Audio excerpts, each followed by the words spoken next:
AI 데이터 센터의 전력이 너무 부족해서 이제는 퇴역한 항공기 제트 엔진까지 끌어와서 전기를 만든다는 사실 혹시 들어보셨나요? 네, 저도 그 자료 보고 좀 충격받았습니다. 아니, 처음에는 이게 무슨 비유적인 표현인 줄 알았어요. 근데 진짜로 비행기 엔진을 트레일러에 싣고 다닌다는 거잖아요. 맞습니다. 그만큼 전력난이 이제 현실이 됐다는 아주 강력한 신호죠.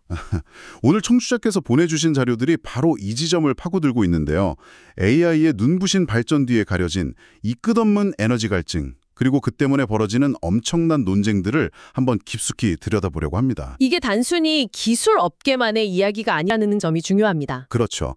당장 청취자님 전기요금 고지서부터 국가의 미래 경쟁력, 나아가서는 지구의 운명까지 모든 게 얽혀있는 거대한 실타래더라고요. 자, 그럼 한번 풀어볼까요? 네. 아니, 대체 문제가 어느 정도로 심각하길래 비행기까지 동원하는 건가요? 규모가 잘 상상이 안 되는데요. 역시 숫자로 보면 감이 확 오실 거예요. 네네, 숫자로요. 한 자료를 보니까 2024년에 미국 데이터 센터가 183테라와트시 TWH라고 하죠. 네. 이걸 썼다고 해요. 183테라와트시요. 그런데 이게 불과 6년 뒤, 그러니까 2030년이 되면요. 426TWH까지 뛸 거라는 겁니다. 426이요? 거의 2배 반 아닌가요? 맞습니다. 2.5배 가까이 뛰는 거죠. 와, 426테라와트시. 그게 어느 정도의 양인지 감이 잘 안 오는데요. 이게 파키스탄이란 나라 전체가 쓰는 전력보다도 많은 양이고요. 나라 하나보다요? 네. 그리고 좀 더 와닿게 바꿔보면 서울시 인구 1,000만 명이 약 8년에서 9년 동안 쓰는 전력량이랑 맞먹는 수준입니다. 세상에. 그러니까 AI 데이터 센터 몇 개가 그냥 도시 하나를 통째로 삼키는 수준이군요. 바로 그겁니다. 몇 년 쓸 전기를 그냥 1년 만에 다 먹어치우는 셈이죠. 이러니까 정말 좀 황당한 상황까지 벌어지고 있더라고요. 마이크로소프트 CEO가 이런 말을 했잖아요. 아, 저도 봤습니다. 우리 창고에는 지금 당장 연결할 전기만 있다면 바로 쓸 수 있는 AI 칩, GPU들이 먼지만 쌓인 채로 있다고요. 칩은 있는데 꽂을 콘센트가 없는 거예요. 맞아요. 심지어 실리콘밸리에서는 거의 100메가와트급 초대형 데이터 센터들이 전기가 없어서 완공되고도 몇 년 동안 그냥 텅 빈 채로 방치될 수 있다는 전망까지 나오고 있습니다. 맞습니다. 그런데 이게 단순히 기업들이 전기 부족하네? 하고 고민하는 수준에서 끝나지 않는다는 게 진짜 문제인 거죠. 어떤 문제죠? 자료에 따르면 이 여파가 이미 청취자님 같은 일반 소비자들에게 직접적인 영향을 미치고 있어요. 아, 전기요금. 네, 폭발적인 전력 수요를 감당하기 위해서 전력 회사들이 요금을 올리기 시작했고 실제로 데이터 센터가 많은 지역을 중심으로 전기 요금 인상률이 눈에 띄게 높아지고 있습니다. 제 월급 빼고 다 오른다더니 AI 때문에 전기요금까지 오르는 거였군요, 진짜. 그뿐만이 아닙니다. 더 심각한 건 데이터 센터 인근 주거 지역에서는 전력 품질 자체가 떨어진다는 보고가 나오고 있다는 점이에요. 전력 품질이요? 그게 어떤? 그러니까 전압이 불안정해지는 거죠. 그러면서 TV나 냉장고 같은 가전제품의 수명이 단축되는 문제까지 생기고 있다는 겁니다. 와, 이건 일반 시민들까지 직접적인 피해를 보는 상황이네요. 그렇죠. 그런데 이렇게 사회적 비용까지 치러가면서 천문학적인 돈을 쏟아붓고 있는데 정작 이걸로 돈을 버는 회사는 거의 없다는 분석이 있어요. 2024년에서 2025년 딱 2년 사이에만 데이터 센터에 7,500억 달러, 우리 돈으로 거의 1,000조 원이 투자됐는데 1,000조 원이요? 네. 그런데 생성형 AI 프로젝트의 95%는 수익을 내는데 실패했다고요. 이거 2000년대 초반에 많이 듣던 이야기 같지 않나요? 닷컴 버블. 네, 닷컴 버블 말입니다. 정확히 그 지점에서 논쟁이 폭발하고 있습니다. 의견이 크게 두 갈래로 나뉘는데요. 네. 첫 번째는 말씀하신 대로 버블 붕괴론입니다. 지금의 투자는 상식적이지 않고 곧 이 거대한 거품이 터질 수밖에 없다는 거죠. 그렇죠. 하지만 이 주장 속에서도 아주 흥미로운 시각이 하나 있습니다. 거품이 터지는 건 비극인데 거기서 흥미로운 점이 있을 거요? 아주 역설적인 이야기인데요. 버블이 터지고 난 뒤에 남겨진 것들이 사회에 기여할 수도 있다는 주장입니다. 남겨진 거요? 네. 망한 데이터 센터에 남겨진 고가의 변압기라든지 구리 배선 아니면 무정전 전원 장치 UPS라고 하죠. 이런 인프라가 기존의 낡은 전력망을 강화하고 현대화하는 데 재활용될 수 있다는 거예요. 아, 실패가 남긴 자산이 의도치 않게 공공재가 될 수 있다. 이런 얘기군요. 네, 바로 그겁니다. 흥미로운 시각이긴 한데 정말 그럴까요? 닷컴 버블 때 깔린 광 케이블은 인터넷이라는 표준 기술을 위한 거였지만 데이터 센터의 고압 변압기나 UPS 같은 건 너무 특수한 장비 아닌가요? 그냥 거대한 산업 폐기물이 될 수도 있다는 비판은 없었나요? 물론 그런 비판도 만만치 않습니다. 날카로운 지적이시고요. 그래서 두 번째 주장, 즉 성장 지속론이 힘을 얻는 겁니다. 성장 지속론이요? 네, 닷컴 버블이 터진 후에도 수많은 기업이 망했지만 인터넷에 대한 수요 자체가 사라지진 않았잖아요? 오히려 폭발적으로 늘었죠. 그렇죠.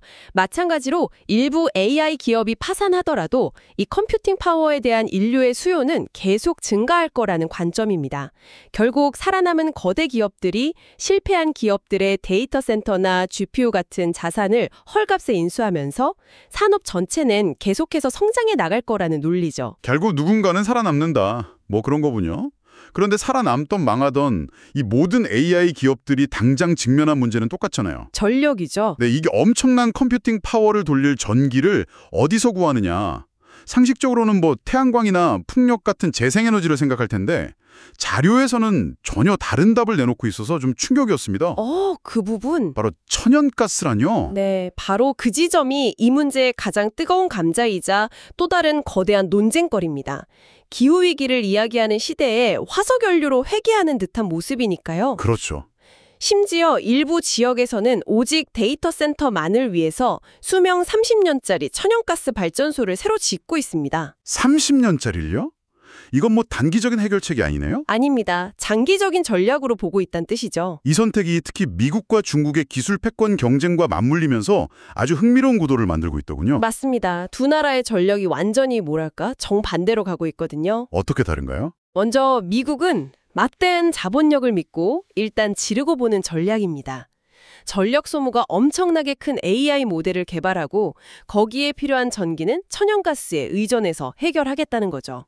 환경 문제나 뭐 그런 리스크는 일단 감수하고 간다 이런 거군요. 네, 일종의 힘의 논리입니다. 반면에 중국은 완전히 다른 길을 가고 있고요. 네, 중국은 효율성의 모든 것을 걸고 있습니다. 자료에 나온 딥시크라는 모델이 대표적인데요. 딥시크요? 네, 성능은 비슷하면서도 미국의 대표적인 모델보다 에너지 효율이 10배에서 많게는 40배까지 높다고 합니다. 10배에서 40배요? 네, 전기를 훨씬 덜 먹는 거죠. 게다가 전기 요금 자체도 미국보다 훨씬 저렴하고요. 2024년 한 해에만 278기가와트의 태양광을 설치했는데 278기가와트? 네, 이게 웬만한 나라들의 전체 발전량보다도 많은 수치입니다. 재생에너지 인프라를 그냥 무서운 속도로 깔고 있는 거죠. 와, 한쪽은 힘으로 밀어붙이고 다른 한쪽은 효율로 승부한다. 만약에 AI 경쟁의 승패가 결국 이 효율성에서 갈리게 되면 어떻게 되는 건가요? 바로 거기서 좌초자산이라는 무서운 시나리오가 등장합니다. 좌초자산이요? 네, 만약 미국이 막대한 돈을 쏟아부은 그 전기 먹는 하마 같은 A&I 아키텍처가 잘못된 선택이었다면 어떻게 될까요? 중국의 저전력 고효율 모델이 시장의 표준이 된다면 미국의 그 비효율적인 천연가스 발전소와 데이터 센터들은 순식간에 경제성을 잃고 아무도 쓰지 않는 거대한 고철 덩어리로 전락할 수 있습니다. 잠깐만요. 좌초자산이라는 건 그러니까 지금 천연가스랑 데이터 센터에 수백조 원을 쏟아붓고 있는 미국의 빅테크 기업들이 만약 중국의 저전력 AI가 대세가 되면 그 돈을 전부 날릴 수도 있다는 뜻인가요? 네, 맞습니다. 이건 거의 국가적인 규모의 도박인데요. 정확합니다. 국가적 규모의 도박이죠. 그런데 이 시나리오의 끝이 더 흥미롭습니다. 더요? 만약 이런 경제적 위기가 현실이 된다면 미국은 살아남기 위해 그 어떤 기후변화 협약이나 환경운동가의 압박보다도 더 빠르고 더 필사적으로 에너지 전환에 나설 수밖에 없다는 겁니다. 역설적이네요. 망하지 않기 위해서 어쩔 수 없이 친환경으로 간다. 네, 경제 논리 때문에 가장 강력한 친환경 드라이브가 걸릴 수 있다는 아주 흥미로운 전망이죠. 정말 복잡하게 얽혀 있네요. 그럼 이 아슬아슬한 상황을 해결할 만한 대안은 없을까요? 자료들을 보니까 몇 가지 해법들이 아주 치열하게 논의되고 있더군요. 네, 크게 4가지 방향으로 정리해 볼 수 있습니다. 첫 번째는 역시 원자력 발전입니다. 원자력이요? 특히 SMR, 즉 소형 모듈 원자로가 가장 현실적인 대안으로 계속 언급되고 있습니다. SMR? 그거 저도 들어봤어요. 그러니까 거대한 원자력 발전소를 도시 외곽에 짓는 게 아니라 거의 공장처럼 데이터 센터 바로 옆에 둘 수 있는 미니 원자로를 말하는 거죠. 네, 바로 그겁니다.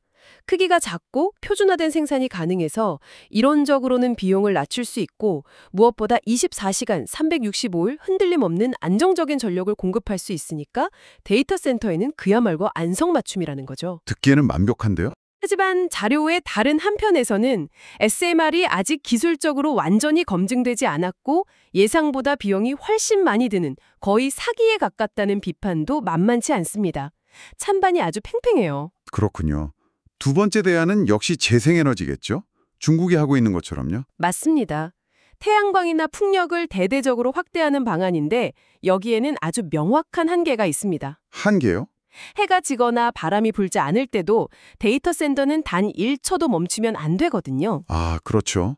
이걸 해결하려면 생산된 전기를 저장해둘 막대한 규모의 배터리 저장 장치가 필요한데 현재 기술로는 그 비용이 너무 엄청나다는 문제가 있습니다. 그래서 세 번째 대안으로 전력망 자체를 뜯어 고쳐야 한다는 이야기가 나오는 거군요. 네, 지금 우리가 쓰는 낡은 전력망은 AI 학습처럼 갑자기 엄청난 전기를 빨아들였다가 또 갑자기 사용량이 뚝 떨어지는 이런 변덕스러운 수요를 감당하도록 설계되지 않았습니다. 아, 그래서 전력망 전체를 스마트하게 현대화해야 한다는 건데 문제는 그 돈이 다 어디서 나오겠냐는 거죠. 결국 또 저희 주머니에서 나오겠죠. 결국 그 비용은 상당 부분 소비자들의 전기요금 인상으로 돌아올 가능성이 매우 큽니다. 듣다 보니 정말 뾰족한 수가 없는 것 같은데요. 그래서 결국 네 번째, 기업들이 각자 도생하는 방향으로 흐르고 있습니다. 스스로 문제를 해결하는 거죠. 아, 그래서 제트 엔진까지? 네, 맨 처음에 말씀하신 제트 엔진을 동원하는 것도 그 사례고 일론 머스크의 xAI가 테슬라의 대용량 배터리인 메가팩을 데이터 센터에 대량으로 설치하는 것도 마찬가지입니다. 이제는 아예 데이터 센터를 지으려는 기업이 자신들이 쓸 전력 인프라까지 직접 책임지고 구축해야 한다는 목소리가 점점 커지고 있습니다. 결국 이 모든 논의는 하나의 근본적인 질문으로 돌아오는 것 같습니다.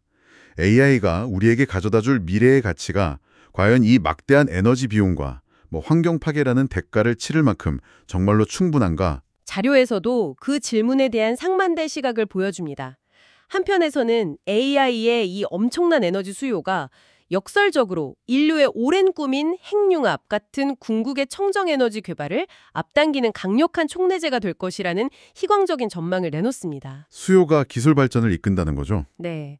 하지만 반대폰의 시각은 정말 암울하더군요. 네.